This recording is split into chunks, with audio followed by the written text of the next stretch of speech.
good old boy, he's got a story to tell. Tavin will mow your grass and make it look so well. Now Tavin goes donut goals when in town he comes, getting strength for his haunches to cannonball for fun. Tavin, ramping up the holler, Tavin, trying to make a dollar, Tavin.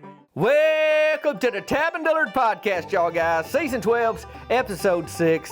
I got Tavin's Lawn Care Services, mowing, edging, grass cutting legend. And me, I'm Tavin Dillard, y'all guys.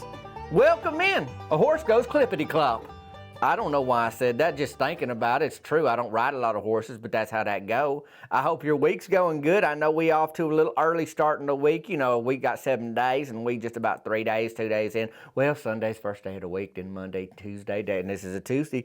It's the 21st. If you listen to this on the day it come out, if you listen to this on a different day, and then you know it ain't the day it came out. Don't matter no how. Some folks been listening to my podcast, and like I said, we on season 12, so it's been a number of seasons now, 11 before this, anyhow, and some folks find it and they just trying to catch up on everything, and I don't know really, I mean, just thinking out loud here, how long the podcast going to go.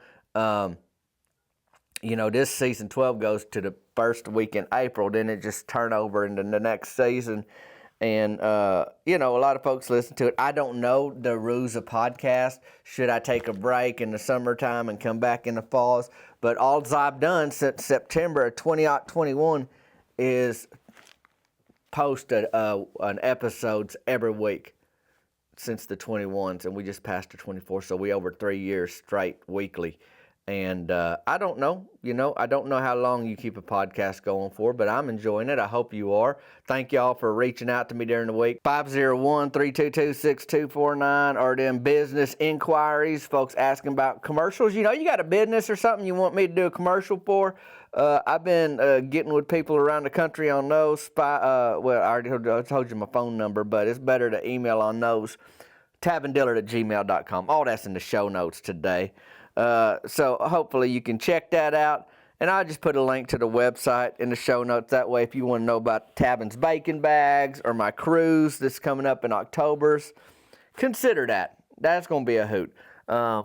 Team Burger Shed book, the new merchandise, the Pico Boone hat, all kinds of things. It'll just be my website. And once you land on the website, you can see all them options if you're interested in any of that.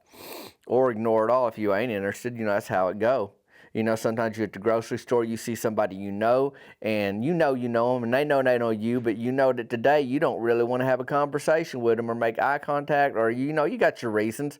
You know how that is, and you can just go down a different aisle or whatever, or act like you really, really interested in the baked bean can, and you just look, you examining that thing, and as they walk by, you so into it, there's no way you would notice some kind of thing. I don't know, but we in the wonderful winter times right now. New Year's, New You, all that. You probably remember last week there was Cricket's big recycle day. Remember that? If you ain't listened to that, you can go back and listen to it. I'll be here waiting for you. Don't feel like you got to rush or nothing like that. I don't want to put no pressure on you. But I guess I'd say it's a big learning experience for Cricket with the recycle day. Real big learning experience. What I appreciate about her is that she stepped out and she tried something. She took the risk. She took a big old risk, and it really didn't work out, but who knows? Well, I say that, but, I mentioned my phone number. Y'all text me during the week. Brian R., he texted me this week. I'm just going to read his text message to y'all. He said, "Hey, Tavin, was just listening to your podcast. I wanted to say," and then in parentheticals, he said, "and this may cheer up Cricket if she's feeling bad about that recycling day." And then out of parentheticals, now we back into the regular sentence. He says, "If people were exchanging stuff, then technically they are recycling the stuff. Taking people's old stuff and repurposing is recycling." So her event was a huge success, and he capitalized every single letter in the word huge. Like she really did well. Thanks, Brian. Appreciate you. And I guess that's true. I'm thinking maybe a town recycle day, like town-wide recycle day like she didn't work. But a town swap meet, that ain't a bad idea. But maybe they the same thing, that you're still repurposing spoke stuff, so you technically recycling. Apparently, Jerry Don and Sybil Farnhart don't see it as no competition. Like, oh no, we can't have a town swap meet day because we a flea market. They liked it. because they can participate in that too. You participate in that, and they a standalone going year-round, so one day a year, like a town-wide swap meet, ain't nothing for them. That's probably plenty of room for a swap meet, it's the way I see it. So, I don't know. I ain't over here saying like it's a sure thing, but I am saying that it might not be a bad idea. Lots of good ideas around here. Memaw, her best friend Tabby Jean Tipton, and they pal Claudia, they all decided to track down Shailene Riggs' aunt, because Memaw thinks she may have found the maker of the peanut brittle that she found in her new-to-her muumuu pocket that I got for her. I didn't get her just a pocket. I got her the whole muumuu for the Christmas times, and in that pocket she found peanut brittle. Anyways, if you've been tracking with this season's podcast, you know all this. If not, you can go back and listen. I don't want to repeat the whole thing, but anyhow, more on Memaw's adventure in a little bit. But for now, Russell Tucker decided to take his boys Ronnie Keith, you know him, and Jesse, little Jesse, ice blocking. Now, if you've been around for any amount of time, you understand that ice blocking happens around here. Might happen in your neck of the woods too. I mean, all you need is some ice and a hill, and you're pretty much good to go. You ain't even got to have no sense. I mean, I've seen lots of senseless folks take a turn at the old ice blocking. Anyhow, it ain't no official sport or nothing, but if you outside getting some exercise, you winning, best I can tell, official or not.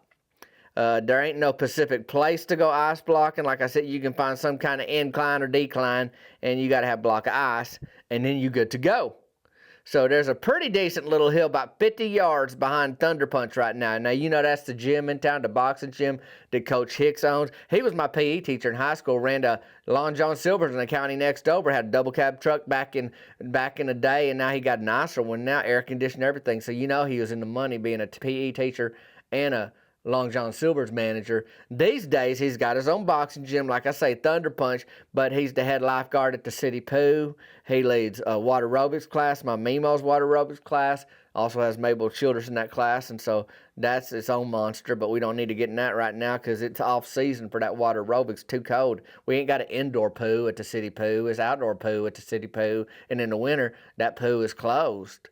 Okay, but right now what I'm telling you is there's a decent little hill about 50 yards behind Thunder Punch right now. They had a dirt mover there just pushing stuff back around this away and that away, one reason or another, a month or so back. I don't remember exactly when. And there's a little hill right at the edge of a ditch behind Thunder Punch.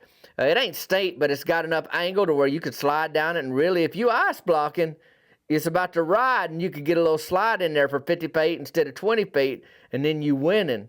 You know, it add a little more length to the journey. Thing about this little hill is that it's on the edge of a ditch. Not a deep, narrow ditch, but a shallow, wide ditch. So you should be able to slide right down there for a longer ride once you scoot down that first hill. Seamless, like that-a-way. I mean, at least that's the way the wheels is turning. That's the way we thinking. But you don't really know when it comes to ice blocking or these kind of things. I mean, it's like when you'd make a ramp in the yard or the trailer park when you was a kid. You're like, well, it looks good. Now is the bike going to really go on this? Or a remote control ramp or a slip and slide, any of that where it seems all like a good idea, but till you test it, you just don't know. Until you test it, you just don't know.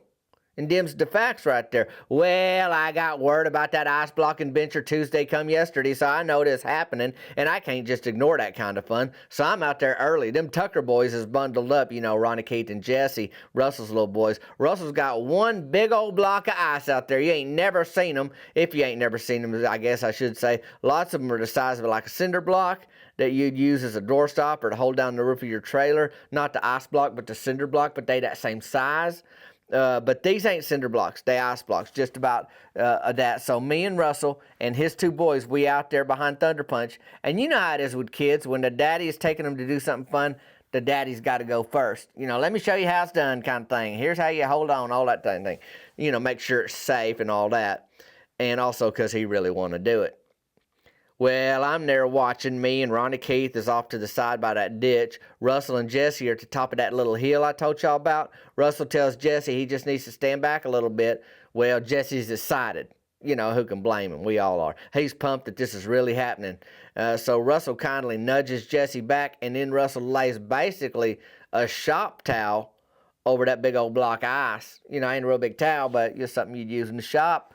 Most folks sit right on the block of ice, which means your legs is out in front of you. That's how people is made, where your legs go out in front of you once you sit down.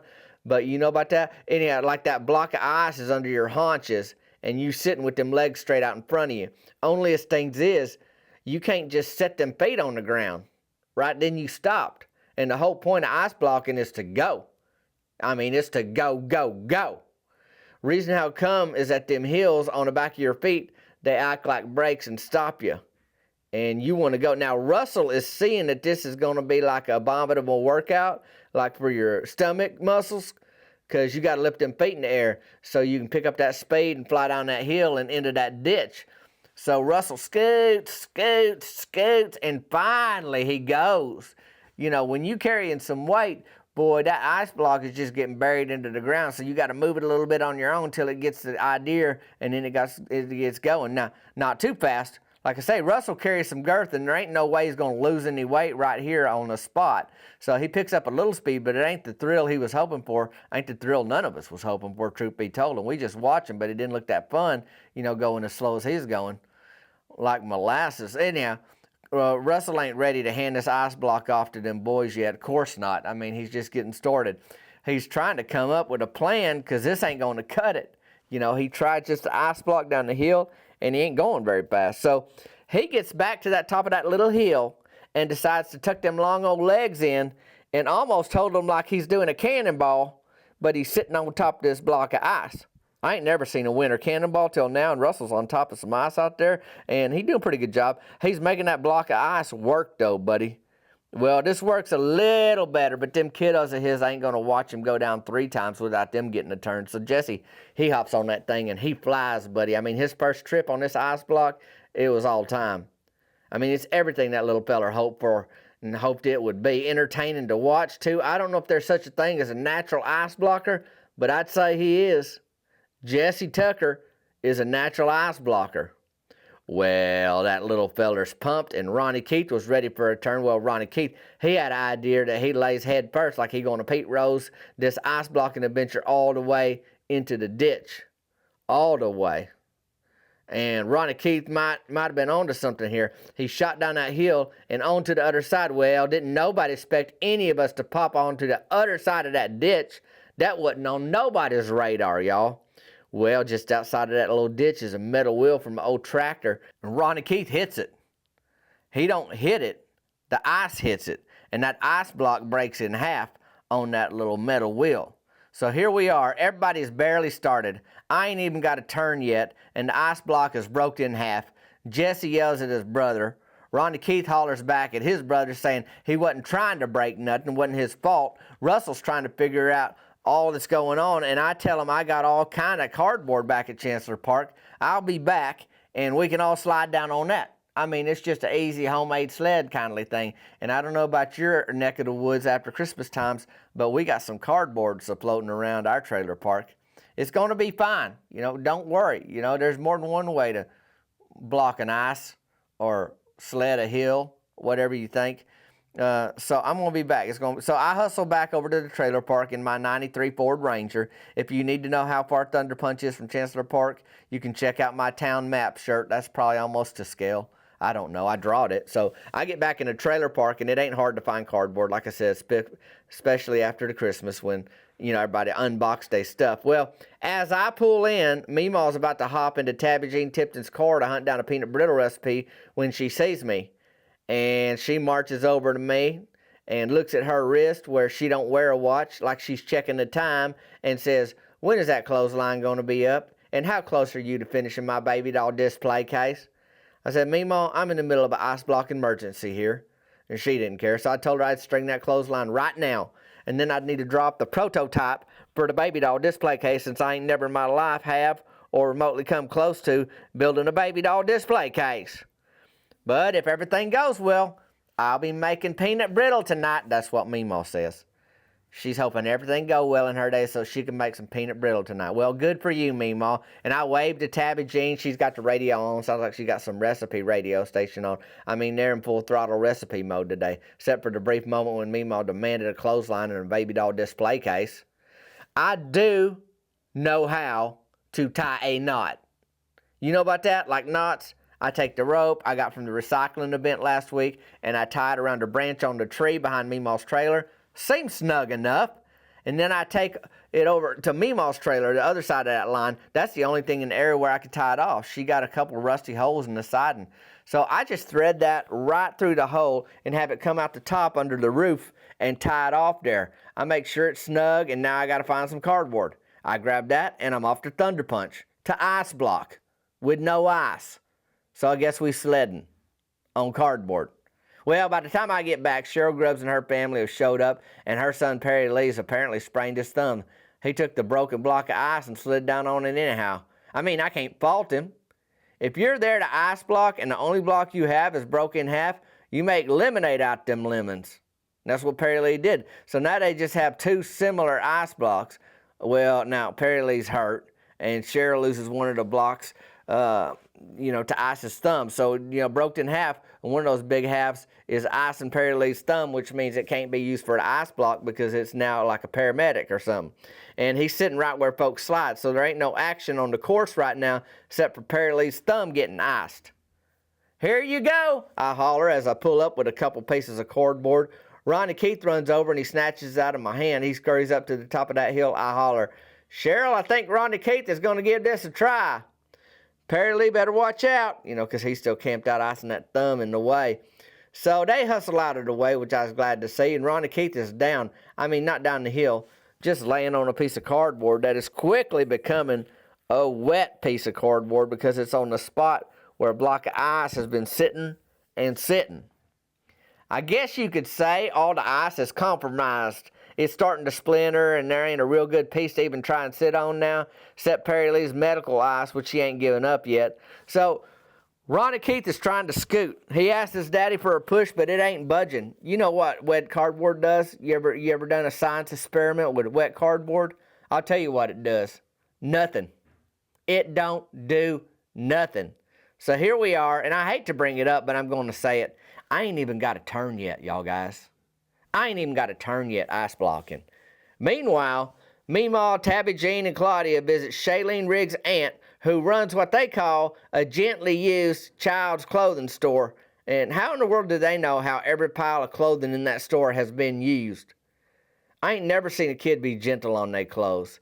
I guess they just look for holes or dirts and stains, and if they don't see it, they just say, this had to be used gently. They walked into the store, not gently, with purpose, and they asked for the aunt of Shailene Riggs. This ain't a real big store, and there's only one lady working there, and guess who it is? It's Aunt Gally. I don't know if that's short for something else or if somebody called her Gal once and it came a nickname. I'd just be guessing. However it happened, this is Aunt Gally, the peanut brittle maker. Or so Memaw hopes. Memaw asked her, hey, are you Shailene Riggs' aunt? She says, yes, ma'am, Shailene's my kin.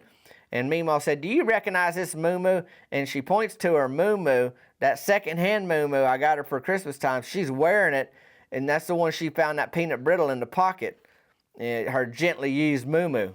I do not know what you call it at this point. I guess it's just Memaw's muumuu, but anyway, she pointing at it. Aunt Gally kind of eyes the muumuu. She nods. She says, yeah, it looks familiar. And Memaw said, well, I had some of your peanut brittle from this pocket, and I sure do want to know that recipe. Gally just nods and says, pocket brittle is some of my favorite. You never know when you might find it. About that time, she reached into her pocket and pulls out some peanut brittle. Looky here, surprise! And she starts munching on that snack too. Could you share the recipe? That's what Memaw asked her. Could you please share the recipe? And Aunt Gally replies, oh, sure. Let me just write it down here. And from behind the counter, she pulls a store-bought box of peanut brittle and slides it over to Memaw. I think they got the recipe on the back here. Now, if you know folks who like to cook and like to learn new recipes and that kind of thing, boy, to think somebody's handing you a store-bought box of sundries and then on that box is a recipe, it's like insult to injury kind of thing. Like, it don't sit well. Then she say, you can probably write faster than me. You can write it down. Basically saying, hey, why don't you write down that recipe off the box? I don't have to. So she's giving Memaw a job. Memaw looks in shock. up from the box and then up to Aunt Gally. Meanwhile, Tabby, Jean, and Claudia are holding armfuls of gently used children's clothes because they decide they want to buy some. Memaw asks, "You want me to write down the recipe from the back of this box?" Aunt Gally shrugs. "Or you can just buy a box at the store. That's what I do." And Memaw said, "You don't make the peanut brittle?"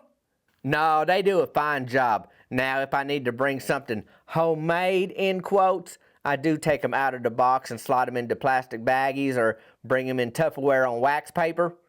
And Memaw just glares and stares at Aunt Gally like, "Frank, Frank, what in the world?" After Aunt Gally rang Claudia and Tabby Jean up, Memaw and them loaded into Tabby Jean's car and headed back to town. Memaw did take a piece of that peanut brittle to go, though, just to nibble on, kind of reflect on the way back, think about life. Bad news is there ain't no secret peanut brittle recipe. The good news is Memaw knows where to find that peanut brittle now. Rickard's grocery store even carries it. Meanwhile, back at the trailer park, Memaw sees the masterpiece I put together for her. I guess I didn't pay much attention to how high I tied that thing, because Memaw could barely reach it with her arms fully extended. So she has to tiptoe just to reach the clothesline. When she does, she pulls it down. Now, it don't come loose because I tied them knots real good, but what ain't real snug is the siding on Memaw's trailer. So that peeled down as Memaw pulled on the clothesline. You see how that's working? How it's all connected? I did not know it yet, but I have even more work to do now. Back at the ice blocking adventure, we were planning our next steps. Honestly, when something's fun, and you know it's fun, and you know it could be fun for many, many more hours, it's hard to call it and just say, we done, you know. But here we are, no ice big enough left to sit on, wet cardboard, wet people, and a kiddo with a sprained thumb. Cheryl and Shane Grubbs, you know they own Donut Goes, and they suggested we all just head over to Donut Goes. She said the hot chocolate is on them. It's too cold out there, and we was all happy to warm up with the hot chocolate and inside the donut store. Sounds like a winner to me. If we want a donut, though, we was going to have to buy it, and that sounded fair to me, too, and I wanted a donut. Always do. So we get down to the donut store, enjoy some delightful hot chocolate. Now, while we were down there, Shane mentions a swing set they getting rid of. It's out on their property, and I don't think nothing of it till later when I get back to Chancellor Park. Memaw lays into me over wrecking her trailer with this clothesline hack job, she called it. And while she's giving me the what for, a light bulb goes off and I got an idea. You know about them? Well, I think about that swing set that Shane Grubbs is getting rid of, and I think that maybe I could use a pole or two to make a clothesline with. What do you think about that? That baby doll display case? Well, that's another story. So I got to keep workshopping that and figuring that out. But that's where we at this week. Thank y'all for joining me today on the Tab and Dillard podcast. I sure do appreciate it. And do check them show notes for all this going on. And if you could leave me a rating on Apple Podcasts or Spotify and a comment, that helped me too. All that stuff really helps spread the word about my podcast, and I appreciate that. Thanks, y'all. And hey, if you ain't trying to sled with a soggy piece of cardboard on a makeshift hill 50 yards behind Coach Hicks Boxing Gym Thunder Punch and not going anywhere, you having a pretty good week. Me, I'm Tab and Dillard. This is a Tab and Dillard podcast. Till next time, y'all guys. We'll see you later.